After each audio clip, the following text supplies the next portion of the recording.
Hello, bonjour. Voilà, je vous partage ce petit défi, c'est de partir au sport d'hiver, à la montagne en train. Alors, en fait, c'est pas très, très compliqué. Il y a beaucoup de lignes de chemin de fer, mais il y a l'autre là, il y a l'autre Guy qui est déjà en train de jouer.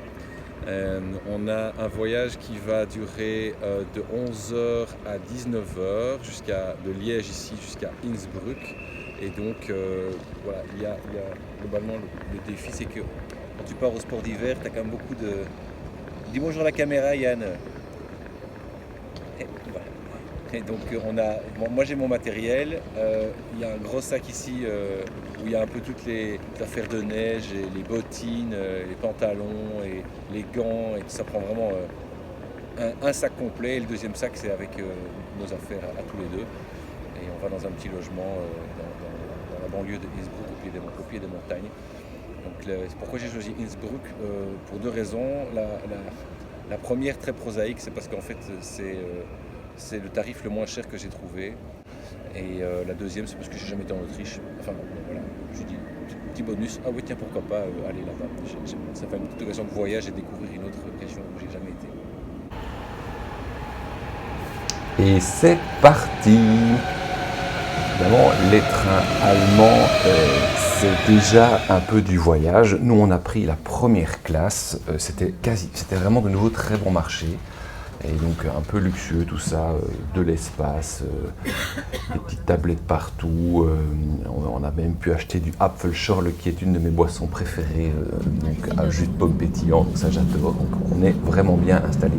Je trouve que le voyage en train, c'est principalement un moment agréable. On est posé, voilà, je trouve qu'il y a un côté très relax à voir défiler le paysage, à passer de nombreuses heures assis. Moi, ça ne pose pas de problème. Je trouve que quand on va vite, comme avec un avion, on est toujours stressé parce qu'il faut que ça avance. On est là dans un truc d'efficacité. Ici, je trouve que ça ralentit un peu. Tu vois, j'avais pris un bon bouquin avec moi que j'ai dévoré. Je savais que j'allais être avec cet auteur-là dans de longues heures contemplatives. Donc, c'est parfait. Mon fiston, lui, il joue beaucoup, mais bon, c'est ok. On papote de temps en temps. Mais il s'amuse, il n'est pas du tout. Les enfants, les ados, ils peuvent jouer des heures durant. On a des petits jeux qu'on joue ensemble sur iPad, sur tablette aussi. Donc tout va bien. Deutsche Bahn, attention, c'est confirmé, il y a beaucoup de retard et de problèmes. Nous, on est arrivé assez tard en Autriche avec, je pense, 1 heure ou 2 de retard au total. C'était pas très agréable, évidemment. Maintenant, il y a des trains de remplacement, ton billet reste valable toute la journée où tu voyages, et donc il n'y a pas vraiment, voilà, c'est un truc à prévoir. Deutsche Bahn a mauvaise réputation, et nous, ça se confirme, à chaque fois, on a des problèmes en Allemagne. Innsbruck, c'est magnifique, on est arrivé, c'est des stations parfois assez basses, donc le changement climatique, on le voit, on est en mars, et c'est déjà la neige artificielle un peu partout. Évidemment, je suis pas naïf. Je sais que je suis un hyper privilégié. C'est un truc pas terrible. On a pris les transports en commun aussi dans Innsbruck et parfois même entre les villes parce qu'on avait un Airbnb où il fallait prendre le train et donc on prenait le train également entre les stations. Et ouais. Incident de parcours. Le dernier jour, mon fils s'est cassé la clavicule en tombant sur les pistes. Heureusement, pas trop compliqué à gérer. On a pris un taxi, on est allé aux urgences. Là, ils étaient super, ils nous ont vraiment bien aidés. Radio, tout ça, diagnostic. Une attelle s'était posée.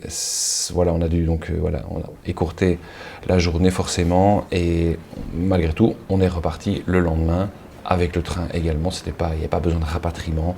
Le train, en fait, c'est confortable à ce niveau-là. Donc c'était pas le plan, mais ça arrive, c'est comme ça. Et heureusement, mon fils était encore assez en forme pour pouvoir malgré tout nous donner un coup de main. Et avec le bras qui lui restait, on pouvait continuer à naviguer. On est passé par le même itinéraire. Petite note, la transition à la gare de Munich, comme vous le voyez, elle est ultra longue parce qu'on passe d'une zone plutôt autrichienne à une zone plutôt allemande, ferroviaire, et donc il y a un trajet de presque 10 minutes à pied. Regardez comme c'est long, on est là tous un peu à couvrir parce que Les correspondances sont un petit peu serrées quand même. Ça, c'est un truc à noter. Correspondance à Munich, attention. Pour le reste, Non, t'inquiète.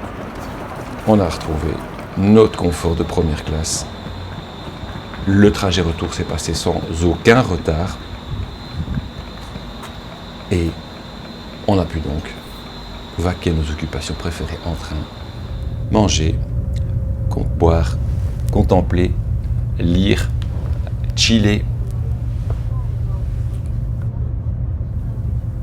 Quand on pense à trajet en train de longue durée, comme ici, 8 heures, on peut un peu penser, mon Dieu, c'est du temps perdu.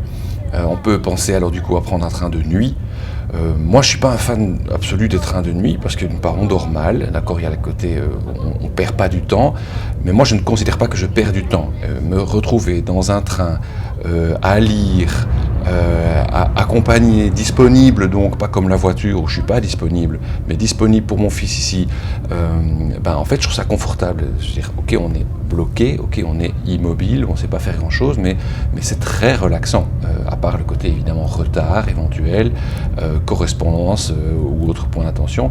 Il y a un côté très apaisant, c'est un peu un repos forcé. Moi, je trouve ça des vacances, ça me fait du bien.